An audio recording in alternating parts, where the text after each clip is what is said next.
আমরা বিশ্বনবীর সিরাত নিয়ে আলোচনা করছিলাম। গত জুমায় আমরা আবিসিনিয়ায় হিজরত পর্যন্ত আলোচনা করেছি। প্রিয় নবীজির উপর এবং কি যেই সমস্ত লোকেরা ইসলাম গ্রহণ করেছে, যেই সমস্ত সাহাবীরা, তাদের উপরে কাফের মুশরিকদের দিনে দিনে অত্যাচার, নির্যাতন, নিপীড়নের পরিমাণ অধিক হারে বেড়ে গেছে। দিন যত যায় অত্যাচারের পরিমাণ, জুলুমের পরিমাণ, নির্যাতনের পরিমাণ আগের থেকে আরো বাড়ে। নবুয়তের ৫ম বছর যখন মুসলমানদের উপরে জুলুম নির্যাতনের স্টিম রোলার চলছিল, আল্লাহ রব্বুল আলামিন ওই সময় সূরা জুমারের 10 নম্বর আয়াত নাজিল করে দিয়ে বিশ্বনবীকে হিজরত করার জন্য একটু হিন্টস দিলেন। বিশ্বনবী চিন্তা করে দেখলেন, আবিসিনিয়ার যে বাদশাহ নাম হলো নাজ্জাশী, এই বাদশাহ নাজ্জাশী সে অন্যান্য বাদশাদের থেকে তুলনামূলক অনেক বেশি ভালো, ন্যায়পরায়ণ, দয়ালু, কারো উপর জুলুম করে না, নির্যাতন করে না, ন্যায় নীতিবান। এজন্য বিশ্বনবী চিন্তা করলেন মুসলমানরা আবিসিনিয়ায় হিজরত করলে নিরাপদে থাকতে পারবে। এজন্য বিশ্বনবী নির্দেশ দিলেন যাতে করে তারা আবিসিনিয়ায় হিজরত করে। মুসলমানদের কিছু অংশ নির্যাতন সহ্য করতে না পেরে নবীজির কথা মতো আবিসিনিয়ায় হিজরত করলেন। ওই একই বছর রমজান মাসে বিশ্বনবী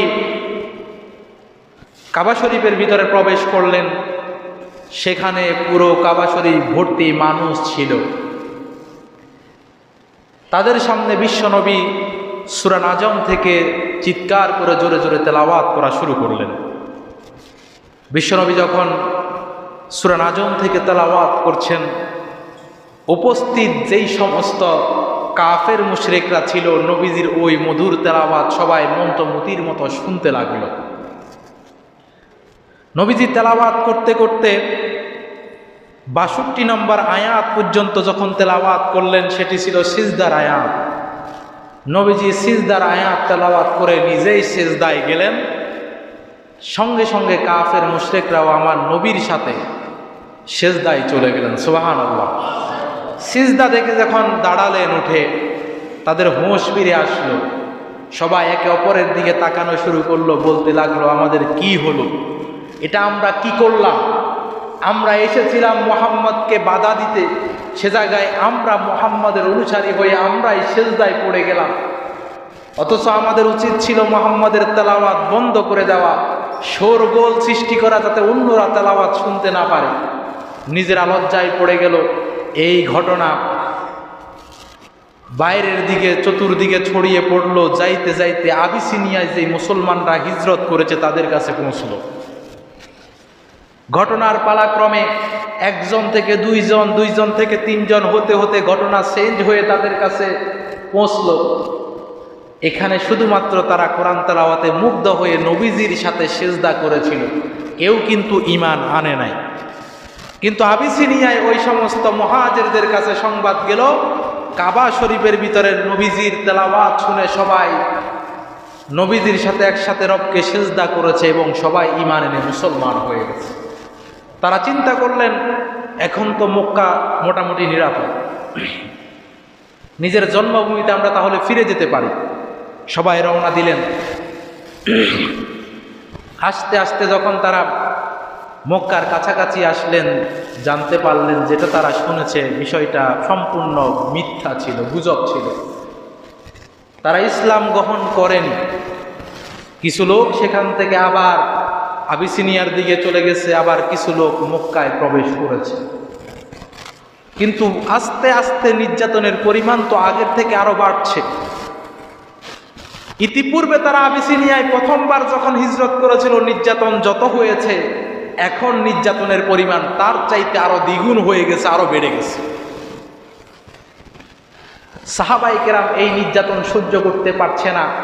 নবীজি আবার নির্দেশ দিলেন, তোমরা যদি নির্যাতন সহ্য করতে না পারো, আবিসিনিয়ায় তোমরা আবার হিজরত করো। দ্বিতীয়বার ৮৩ কিংবা ৮৬ জনের একটা টিম সাহাবায়ে কেরাম একসাথে আবিসিনিয়ায় আবার হিজরত করেছে। কাফের মুশরিকরা দেখলো আমরা এদের উপর জুলুম নির্যাতন করি ইসলাম থেকে সরে দাঁড়ানোর জন্য, বাপ দাদার ধর্মে ফিরে আসার জন্য, কিন্তু এরা হিজরত করে আবিসিনিয়ায় গিয়ে সেখানে সুখে শান্তিতে থাকছে, বসবাস করছে, এটা তো মেনে নেওয়া যায় না। এদেরকে যে কোনোভাবে হোক সেখান থেকে ফিরিয়ে আনতে হবে, এদের উপর আবার জুলুম নির্যাতন করতে হবে যাতে করে এরা ইসলাম থেকে সরে দাঁড়ায়। এখানে অনেক কথা লম্বা, এগুলো আমি বলবো না। কাফের মুশরিকরা তাদের প্রতিনিধি পাঠিয়েছিল নাজ্জাশীর কাছে, সেখানে এই মুহাজিরদেরকে সেখান থেকে ফিরিয়ে আনার জন্য, নাজ্জাশী যাতে করে মুসলমানদেরকে সেখান থেকে বের করে দেয়, এটার জন্য নানাবিধ চক্রান্ত ষড়যন্ত্র তারা করেছে। যা হোক, আমরা যাচ্ছি না। নবুয়তের ৬ষ্ঠ বছরের ঘটনা। আস্তে আস্তে মানুষগুলো ইসলামের দিকে ধাবিত হচ্ছে। শক্তিশালী বীর সেনানী কিছু সাহাবী কাফের ছিল, তারাও ইসলাম গ্রহণ করেছে। বিশেষ করে আমির হামজার মতো একজন বীর সেনানী ইসলাম গ্রহণ করে ইসলামের ছায়াতলে চলে এসেছে। বিশ্বনবী চিন্তা করলেন, মুসলমানদের এই ক্লান্তিময় মুহূর্তে যদি একজন শক্তিশালী সৈনিক ইসলামের পতাকা তলে থাকে, তাহলে এই মুসলমানদের জন্য কাফের মুশরিকদের জুলুম নির্যাতনের মোকাবেলা করা তাদের জন্য সহজ হবে। এজন্য আমির হামজার ইসলাম গ্রহণ করার ৩ দিন পরে আমার নবী আল্লাহর কাছে দোয়া করলেন, দুহাত তুলে 2 জন ব্যক্তির জন্য। তিরমিজির বর্ণনা এসেছে, বিশ্বনবী দোয়া করলেন, আল্লাহুম্মা আইজ্জিল ইসলামা বিআহাব্বি হাযাইনি রাজুলাইন। আল্লাহর কাছে দোয়া করে বলে, আল্লাহ আপনার কাছে এই 2 জন ব্যক্তির থেকে যেই ব্যক্তিকে বেশি পছন্দ হয়, যাকে আপনি ভালোবাসেন, তাকে আপনি ইসলামের জন্য কবুল করেন। বলেন সুবহানাল্লাহ। 2 জন ব্যক্তিকে, একজন হলো ওমর ইবনুল খাত্তাব আও বি আবি জাহল ইবনে হিশাম। হয়তো ওমর ইবনুল খাত্তাবকে আপনি ইসলামের জন্য গ্রহণ করেন, না হলে আবু জাহেল ইবনে হিশামকে আপনি ইসলামের জন্য কবুল করেন। এই 2 জনের যে কোনো একজনকে কবুল করে আপনি ইসলামটাকে শক্তিশালী করেন। আমার রবের কাছে পছন্দ হয়েছে হযরত ওমরকে, আমার রব ওমরকে কবুল করবেন। এজন্য ওমরকে নানাবিধভাবে ধাক্কা দিতে লাগলেন। বলেন সুবহানাল্লাহ। আমার ভাইয়েরাম, বিশ্বনবী যখন আল্লাহর কাছে এই দোয়া করলেন, তার কিছুদিন পরে ওমর একদিন কাবা ঘরের ভিতরে যেই কোনো কারণে গেল, গিয়ে দেখে আমার নবী কাবা ঘরের ভিতরে উচ্চ স্বরে তেলাওয়াত করে নামাজ আদায় করছেন। ওমর পর্দার আড়ালে দাঁড়িয়ে গেলাম। ওই পর্দার আড়াল থেকে আমার নবী কি করতেছে এটা দেখতেছে। আমার নবী যে নামাজ পড়ে, কোরআন তেলাওয়াত করে, ওমর মন্ত্রমুতির মতো সেটা শুনতে আছে। আর ওমর মনে মনে কয়, মক্কার কাফের মুশরিকরা যে কইছে এই মুহাম্মদ একটা কবি, এটার মুখের যে তেলাওয়াত, এই তেলাওয়াত শুনে আমারও মনে হয় আল্লাহর কসম তাদের কথাই সত্য, এই মুহাম্মদ একজন কবি হবে। ওমর কিন্তু মনে মনে এটা চিন্তা করছেন। আমার নবী নামাজের ভিতরে তেলাওয়াত করছেন সূরা হাক্কাম। যখন আমার নবীকে মনে মনে কবি বলে চিন্তা করলো ওমর, তখন আমার নবী তেলাওয়াত করছেন, ইন্নাহু লাকাউলু রাসূলিন কারীম ওয়া মা হুয়া বিকাউলি শাইরিন কলিলাম মা তুমিনুন। জোরে বলি আল্লাহু আকবার। ওমর মনে মনে চিন্তা করে, আর আমার নবী জোরে জোরে সেটার উত্তর দেয়। সুবহানাল্লাহ বলেন। ওমর কই আমি মনে মনে চিন্তা করতেছি এটা মনে হয় একজন কবি হবে। আমার নবী উত্তরে বলে, মা হুয়া বিকাউলি শাইরিন, তিনি যেই কথাগুলো বলে এগুলো কোনো কবির কথা নয়। কলিলাম মা তুমিনুন, তোমাদের ভিতরে অল্প কিছু লোকই ঈমান আনবে। বলেন সুবহানাল্লাহ। ওমর কইছে মনে মনে, আমার নবী উত্তর দিয়া দেয় তেলাওয়াতে তেলাওয়াতে। ওমর চিন্তা করে, কিরে আমি তো মনে মনে বলছি, মুখ দিয়া বেরও করি নাই, এটা মুহাম্মদ জানলো কিভাবে? নিশ্চয় এটা কোনো জাদুকর হবে। এই চিন্তা যখন করছে, এবার আমার নবীর ২য় আয়াত তেলাওয়াত করছেন। এবার আমার নবী বলেন, ওয়ালা বিকাউলি কাহিনিন কলিলাম মা তাযাক্কারুন তানজিলুম মির রাব্বিল আলামিন। জোরে বলি আল্লাহু আকবার। আমার বন্ধুগণ, যখন ওমর মনে মনে বললেন নিশ্চয় সে কোনো গণক হবে, নিশ্চয় সে কোনো জাদুকর হবে, না হলে আমার মনের কথাটা বুঝলো কেমনে? এবার আমার নবী উত্তর দেয়, ওয়ালা বিকৌলি কাহিনিন, এটা কোনো গণকেরও কথা নয়, আমি কোনো গণক নই। কলিলাম মা তাযাক্কারুন, তোমাদের ভিতরে অল্প কিছু লোকই উপদেশ গ্রহণ করে। তানজিলুম মির রব্বিল আলামিন, আমি যেটা তেলাওয়াত করছি এটা আমার রবের পক্ষ থেকে নাজিল হয়েছে। বলেন সুবহানাল্লাহ। ওমরের মনের ভিতরে একটা ধাক্কা লাগলো, কিরা আমি মন দিয়ে যেটাই চিন্তা করি মুহাম্মদ মুখ দিয়ে সেটার উত্তর দিয়ে দেয়, নিশ্চয়ই যেন তেন মানুষ নয়, সাধারণ কোনো মানুষ নয়, নিশ্চয়ই এটা সত্যি আল্লাহর একজন রাসূল। বলেন সুবহানাল্লাহ। কিন্তু অন্তরের ভিতরে তো বাপ দাদার ধর্মের একটা ভালোবাসা আছেই, এই জন্য ইসলাম গ্রহণ করে নাই, নীরবে সেখান থেকে বেরিয়ে চলে আসছে। কয়েকদিন পরে মক্কার ভিতরে ঘোষণা হলো, যে ব্যক্তি মুহাম্মাদের কল্যাণ নিয়ে আসতে পারবে 200 লাল ঘোড়া তাকে উপহার দেওয়া হবে। জোরে বলেন নাউজুবিল্লাহ। মুহাম্মাদের কল্যাণ আনতে পারলে 200 লাল ঘোড়া উপহার। এইটা শুনে ওমর তো পাগলের মতো হয়ে গেছে। ওই সময়ে লাল ঘোড়ার দাম খুব বেশি ছিল। এটা শুনে ওমর খোলা তরবারি নিয়ে বাইরে গেছে, আমার নবীকে হত্যা করবে। নাউজুবিল্লাহ। তরবারি নিয়ে যখন বের হলেন, প্রতিমধ্যে বনি জুহরার একজন ব্যক্তির সাথে সাক্ষাৎ হল। ওই লোকটাও কিন্তু ইতিপূর্বে ইসলাম গ্রহণ করেছে, কিন্তু গোপন রেখেছেন। লোকটা যখন ওমরকে দেখলো খোলা তরবারি, নাঙ্গা তরবারি নিয়ে রওনা দিছে, লোকটা ওমরকে জিজ্ঞেস করে, ও ওমর তুমি কই যাও? যখন ওমরকে জিজ্ঞেস করছে তুমি কই যাও, ওমর বলতেছে আমি তরবারি নিয়ে যাইতেছি মুহাম্মাদের কল্যাণ আনার জন্য। জোরে কর নাউজুবিল্লাহ। ওই বনি জোহরার ওই ব্যক্তিটা বলতেছে তুমি মুহাম্মাদের কল্লা ফালাই দিবা, আর বনি জোহরা এবং কুরাইশ বংশের লোকেরা তোমারে ছেড়ে দিবে তুমি ভাবছো?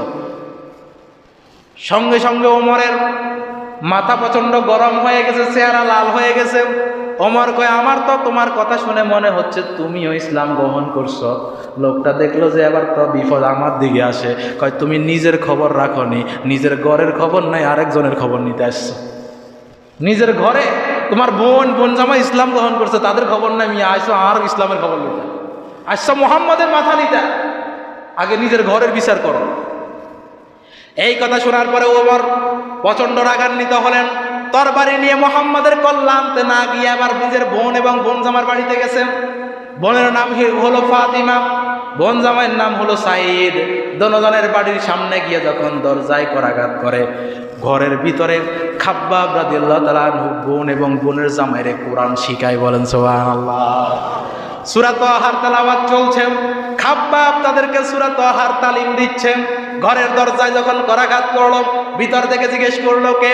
ওমর বলতেছে আমি। ওমর বলতেছি খাব্বাব এই কথা শুনাই পিছনের রাস্তা দিয়া আরেক জায়গায় গিয়ে লুকিয়ে গেছে। এবার ঘরের ভিতরে আছে বোন আর বোনের জামাই। বোন দরজাটা খুললো, ওমরের চেহারা প্রচণ্ড রাগান্বিত, লাল হয়ে আছে। বোনরে জিজ্ঞেস করে তোমরা ইতিপূর্বে ঘরের ভিতরে কি পড়ছো? আমি কিন্তু শুনতে পাইছি। বোন বলতেছে আমরা কোনো কিছু পড়ি না, আমরা দুজন স্বামী স্ত্রী কথা বলতেছিলাম। ওমর প্রচন্ড রাগান্বিত হয়ে বোনের জামাই সাইদের গায়ে হাত তুললো, বলল এখনো সময় আছে, সত্য কথা বলো, আমি কিন্তু খবর পাইছি তোমরা নাকি মুহাম্মাদের ধর্ম গ্রহণ করেছ। বোন জামাই ওমরকে ডাক দিয়ে বললেন ইয়া ওমর ইন কানাল হাক্কু ফি গায়রি দীনিক, তোমার দিন ছাড়া যদি অন্য কোনো দিন, তোমার ধর্ম ছাড়া যদি অন্য কোনো ধর্ম সত্য হয়, সেই ধর্মটা কি আমি গ্রহণ করব না? এই কথা বলার সঙ্গে সঙ্গে ওমরের মাথা আরো বেশি গরম হয়ে গেছেন। প্রচণ্ডভাবে নিজের ভগ্নিপতির উপর আক্রমণ করা শুরু করলাম, বেদরম মারপিট শুরু করলো। নিজের বোনটা নিজের স্বামীকে রক্ষা করার জন্য ঝাঁপিয়ে পড়লো। ওমর বোনকেও ছাড় দিল না, বোনের গায়েও আঘাত করা শুরু করলো। এক পর্যায়ে আঘাত করতে করতে ওমর লক্ষ্য করলো বোনের গাল বেয়ে বেয়ে রক্ত টপ টপ করে ফোটায় ফোটায় নিচের দিকে পড়তেছে। ওমরের বোন ওমরে বলতেছে ইয়া ওমর ইন কানাল হাক্কু ফি গায়রি দীনিক, তোমার দিন ছাড়া যদি অন্য কোনো দিন সত্য হয় সেটা কি আমরা গ্রহণ করব না? এই কথা আর বোনের শরীর থেকে যে রক্ত পড়তেছে, মুখ থেকে রক্ত পড়তেছে, এই দুইটা দেখে অন্তরটা নরম হয়ে গেছে। এতক্ষণ পর্যন্ত যিনি খুব বেশি রাগান্বিত ছিলেন, সে ওমরের হৃদয়টা নরম হয়ে গেছে। বোনের দিকে তাকাইয়া বলতেছে, হে বোন, তুমি যেটা পড়ছো আমাকে একটু সেটা দাও, আমি একটু পড়ি, আমি দেখি তুমি কি পড়ছো। বোন বলতেছে, এটা সবাই ধরতে পারে না, তুমি নাফাক, তুমি এটা ধরতে পারবে না, পবিত্র হয়ে আসো। লা ইয়ামাসসুহু ইল্লাল মুতাহহারুন, পবিত্র হওয়া ছাড়া কেউ এই জিনিসটা ধরতে পারে না, আগে তুমি পবিত্র হয়ে আসো। ওমর পবিত্র হয়ে আসলেন। এবার বোন তেলাওয়াত শুরু করছেন, সূরা তাহা থেকে তেলাওয়াত। তাহা মা আনজালনা আলাইকাল কুরআনা লিতাশকা। জোরে বলি আল্লাহু আকবার।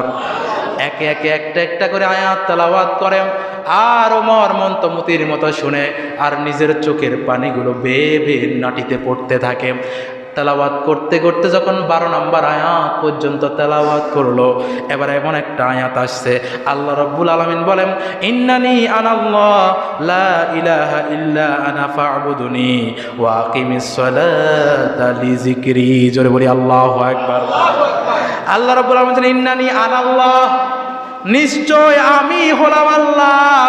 ইন্নানি আনাল্লাহ, নিশ্চয় আমি হলাম আল্লাহ।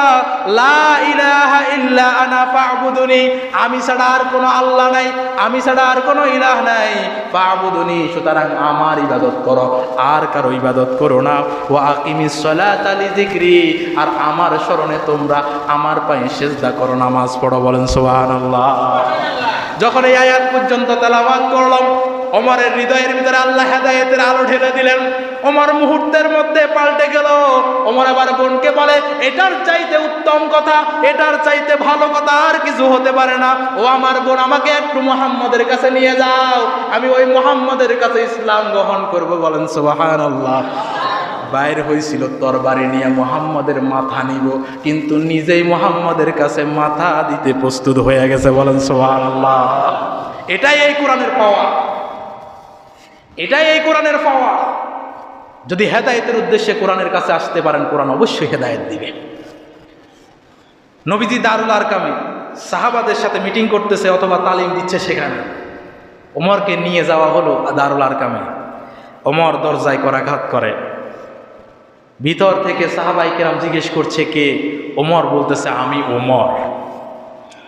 এই কথা বলার পরে সাহাবায়ে কেরাম তরবারি বের করে বলতেছে, নবী আপনি একবার বলেন, এই ওমর নিশ্চয় আপনাকে হত্যা করার জন্য আসছে, আপনি বলেন দরজা খুলুন, তার মাথাটা শরীর থেকে আলাদা করে ফেলুন। বিশ্বনবী কয়, একটু অপেক্ষা করো। ওমরের কণ্ঠ শুনে বোঝা যাচ্ছে কিছু হতে যাচ্ছে। এই ওমরের কণ্ঠ এরকম নয়, এত নরম নয়, এত নম্র নয়। ওমর তো বাঘের মতো গর্জন দেয়, তার কণ্ঠ একটু নরম দেখা যাচ্ছে। আমি কয়েকদিন আগে আল্লাহর কাছে ওমর অথবা আবু জাহেলের জন্য দোয়া করছি, আল্লাহ মনে হয় আমার দোয়াটা ওমরের জন্য কবুল করছে। বলেন সুবহানাল্লাহ। দরজা খুলে দেওয়া হলো, ওমর ভিতরে প্রবেশ করলেন, চোখের পানি ছেড়ে দিয়ে আমার নবীকে বললেন, ওগো নবী, আমি আপনার মাথা নেওয়ার জন্য তরবারি নিয়ে আসছি, আমার মাথা আপনার কাছে দিয়ে গেলাম, আমাকে পড়িয়ে দেন কালিমা তাইয়্যিব লা ইলাহা ইল্লাল্লাহু মুহাম্মাদুর রাসূলুল্লাহ। ওমর কালিমা পড়ে ইসলাম গ্রহণ করে ফেললেন। এখন ইসলামের শক্তি আগের থেকে দ্বিগুণ হয়ে গেছে। এই ওমর এমন একজন লোক যাকে মক্কার কাফের মুশরিকরা সবাই ভয় পাইত, একজন সিংহ শাবক। এ যখন ধর্ম ত্যাগ করে ইসলামে ঢুকছে, সবার ভিতরে কাফের মুশরিকদের অন্তরের ভিতরে আবার ভয় কাজ করে। ওমর এবার আমার নবীরে কয়, ওগো নবী, আলাসনা আলাল হক, আমরা কি সত্যের উপরে নেই? আমরা যে ধর্ম পালন করি এই ধর্ম কি সত্য নয়? আমরা যে কোরআনটা পড়ি এই কোরআনটা কি সত্য নয়? আমরা যে রবের ইবাদত করি সেই রব কি সত্য নয়? আমার নবী কয়, বালা, অবশ্যই অবশ্যই আমার আল্লাহ সত্য, কোরআন সত্য, ইসলাম সত্য, আমরা হকের উপরে সত্যের উপরে আছি। বলেন সুবহানাল্লাহ। ওমর কয়, তাহলে আর গোপনে কেন?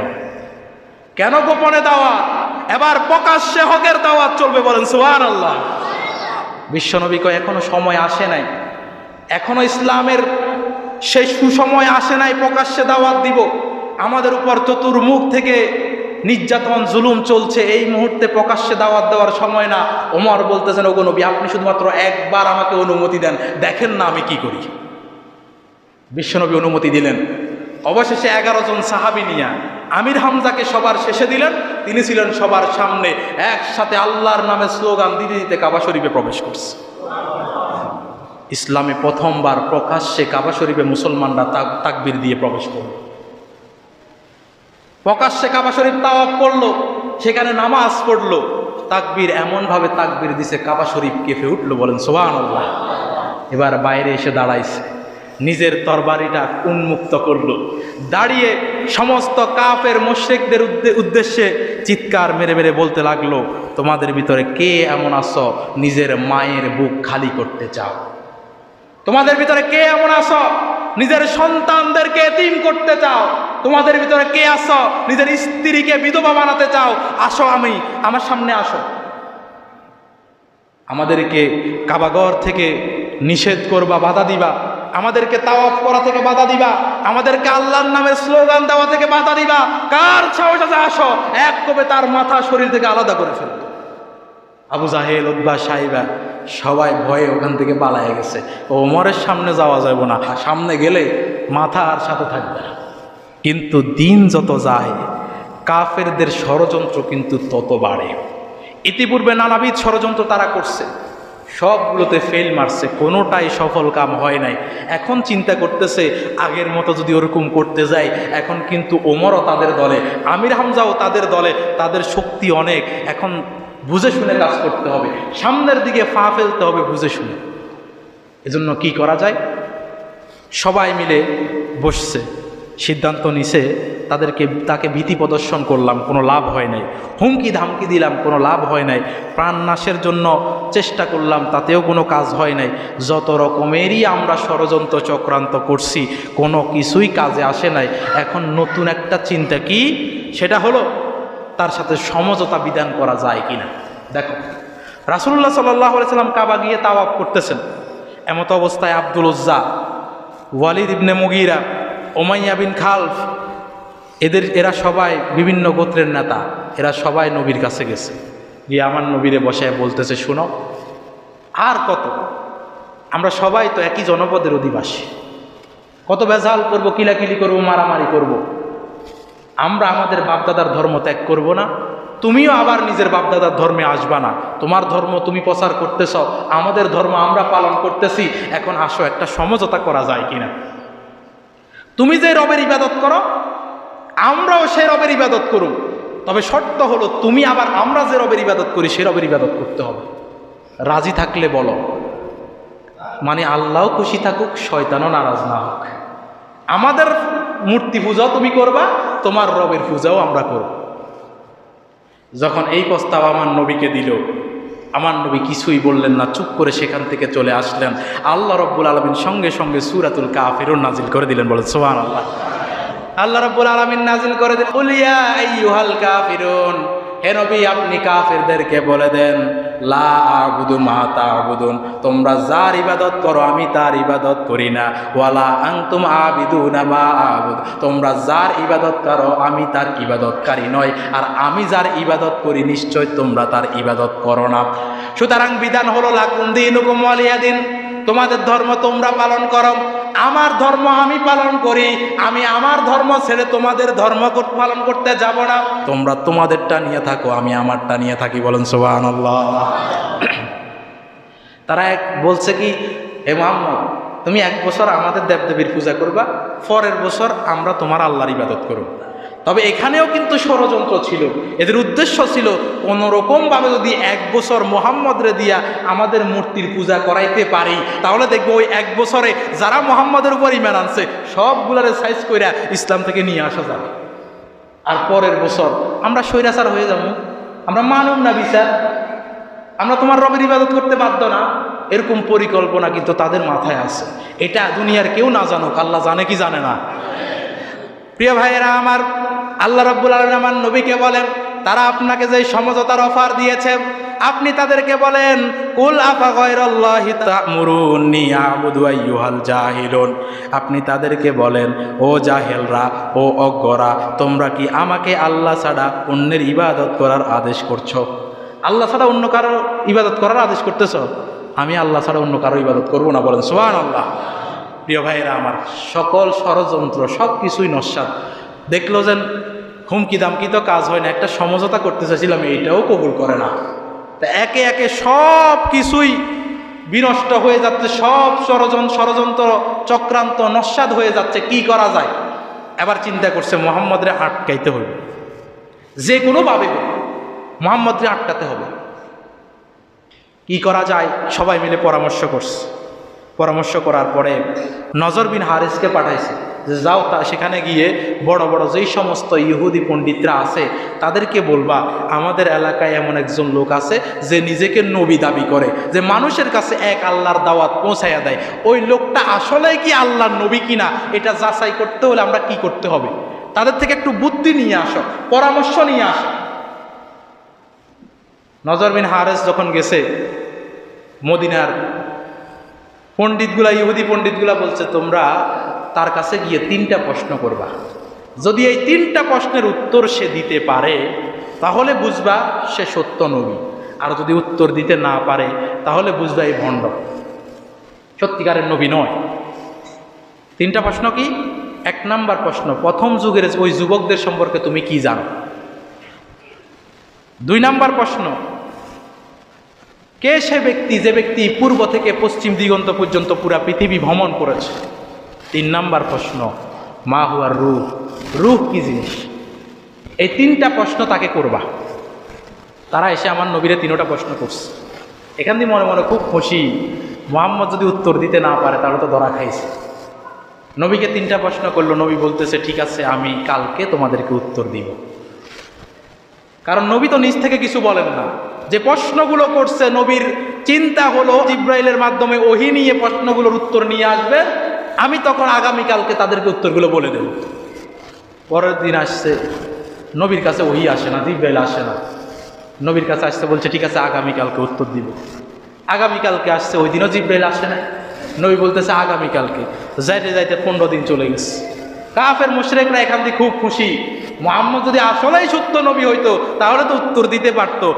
আমার মনে হয় মুহাম্মদ সত্য নবী না, এজন্য উত্তর দিতে পারতেছে না, মানুষের কাছে হেঁটে হেঁটে বলে বেড়াচ্ছে। এখানে আমার নবী তো খুব বিব্রতকর অবস্থায় পড়ছে।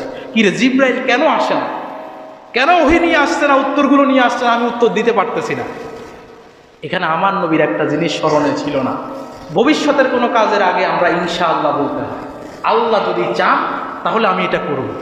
কিন্তু আমার নবী তাদেরকে বলছে আমি কালকে উত্তরটা দিব, ইনশাআল্লাহ বলতে নবী ভুলে গেছে।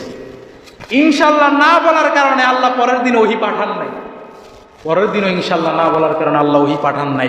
একে একে 15 দিন যখন গেলেন, দেখলেন যে আর যদি অপেক্ষা করায় তাহলে আমার নবী তাদের কাছে অপমানিত, লাঞ্ছিত হবে। এবার আমার নবীরে আল্লাহ রাব্বুল আলামিন কেন 15 দিন পর্যন্ত ওহী পাঠান নাই এটার উত্তর এবং কি ওই 3টা প্রশ্নের উত্তর একসাথে দিয়া জিব্রাইলকে পাঠাই দিয়েছেন। বলেন সুবহানাল্লাহ। আল্লাহ রাব্বুল আলামিন বলেন ওয়ালা তাকুলান্না লিশাইইন ইন্নী ফাইলুন যালিকা গাদা ইল্লা আইয়াশা আল্লাহ। জোরে বলি আল্লাহু আকবার। আল্লাহ রাব্বুল আলামিন নবীকে বলছেন, ওগো নবী, ওয়ালা তাকুলান্না লিশাইইন ইন্নী ফাইলুন যালিকা গাদা, আপনি যখন আগামীকালকের ভবিষ্যতের কোনো কাজ করার জন্য বলবেন তখন আপনি বলিয়েন না যে এটা আমি কালকে বলবো, ইল্লা আইয়াশা আল্লাহ, বরং আপনি বলবেন ইনশা আল্লাহ, আল্লাহ যদি চায় আমি আগামীকালকে করব। বলেন সুবহানাল্লাহ। এই ইনশাআল্লাহ না বলার কারণে 15 দিন ওহী বন্ধ। আল্লাহ নবীর মাধ্যমে আমাদের উম্মতদেরকেও শিখিয়ে দিয়েছেন ভবিষ্যতে যে কোনো কাজ করবা মুখে বলবা ইনশাআল্লাহ। কারণ আল্লাহ যদি না চায় আমরা এখান থেকে বাড়ি পর্যন্ত পৌঁছতে পারবো? কোনো সম্ভাবনা নাই। এজন্য সব কথার শেষে কি বলতে হবে? ইনশাআল্লাহ। প্রিয় ভাইয়েরা আমার, এবার একে একে উত্তরগুলো দিচ্ছে। আল্লাহ রাব্বুল আলামিন সূরা কাহফের ভিতরে উত্তরগুলো দিয়েছেন। আম হাসিবতাম আন্না আসহাবাল কাহফি ওয়ার রাকিমি কানু মিন আয়াতিনা আজাবা।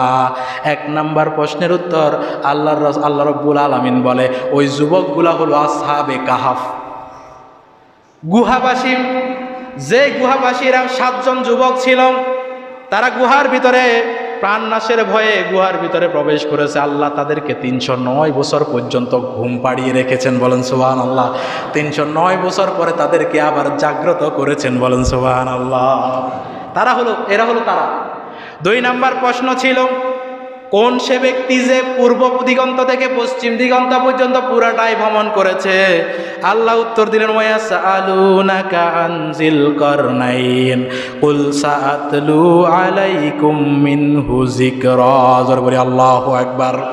আল্লাহ রাব্বুল আলামিন 2 নম্বরের উত্তর দিচ্ছেন, ওগো নবী, তারা আপনাকে যুলকারনাইন সম্পর্কে প্রশ্ন করে, আপনি তাদেরকে বলেন যুলকারনাইন সম্পর্কে কি জানা দরকার, সব কিছু বিস্তারিত আমি তাদেরকে বলে দিব। বলেন সুবহানাল্লাহ। 2 নম্বর প্রশ্নের উত্তর হয়ে গেছে। যুলকারনাইন বাদশা পুরা পৃথিবী শাসন করছে, পুরা পৃথিবী ভ্রমণ করছে। 3 নম্বর প্রশ্ন ছিল মা হুয়ার রূহ, রূহ কি জিনিস? আল্লাহ রাব্বুল আলামিন উত্তর দিলেন, ওয়ায়াসআলুনাকা আনির রূহ কুলির রূহু মিন আমরি রাব্বি ওয়া মা উতিতুম মিনাল ইলমি ইল্লা কালিলা। আল্লাহ রাব্বুল আলামিন কয়, তারা আপনাকে রূহ সম্পর্কে জিজ্ঞেস করে, আপনি তাদেরকে বলেন কুলির রূহু মিন আমরি রাব্বি, এই রূহটা হলো আমার রবের আদেশ। বলেন সুবহানাল্লাহ।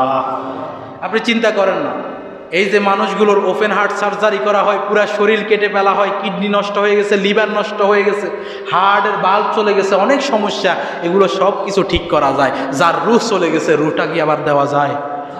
আজ পর্যন্ত কেউ অপারেশন করে দেখছে রূহটা, এটারে রূহ বলে, এই জিনিসটা রূহ, কেউ কাউরে দেখাইতে পারছে? রূহ নামক জিনিসটা কি আসলে? যেই জিনিসটা থাকলে একটা শরীরের দাম রয়েছে, যেই জিনিসটা না থাকলে শরীরের কোনো দামই নেই। সব কিছু ঠিক আছে, চোখ, নাক, কিডনি, বাল্ব সব ঠিক, শুধু রূহটা নাই। এই শরীরের কোনো দাম আছে? নামটা পর্যন্ত চেঞ্জ, লাশ।